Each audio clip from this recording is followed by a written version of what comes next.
Hello guys, আমি এসেছি উড়িষ্যাতে। উড়িষ্যার পঞ্চলিঙ্গেশ্বর মন্দির দর্শন করার জন্য আমরা এসেছি।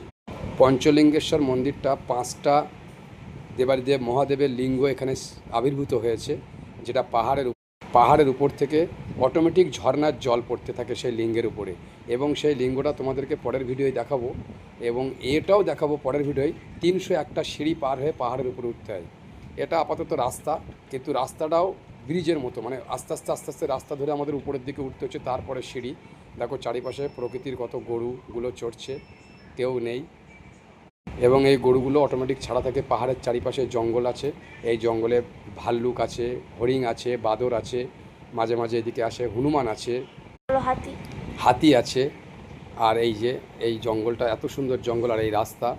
আমরা আস্তে আস্তে মন্দিরের দিকে যাওয়ার চেষ্টা করছি। এই মন্দিরে উঠতে মিনিমাম 2 থেকে 2.5 ঘন্টা লাগে। এই যে আমরা উঠছি, এখানে মোটরসাইকেলটাকে নিয়ে যেতে গেলে খুবই রিস্ক, যেহেতু রাস্তাটা তো খাড়া মতো। বাইচান্স স্লিপ করে নিচে এলে গড়িয়ে পড়ে যাবে। তাই তোমরা দেখতে থাকো, পরের ভিডিওয় দেখাবো কীভাবে মহাদেবের কাছে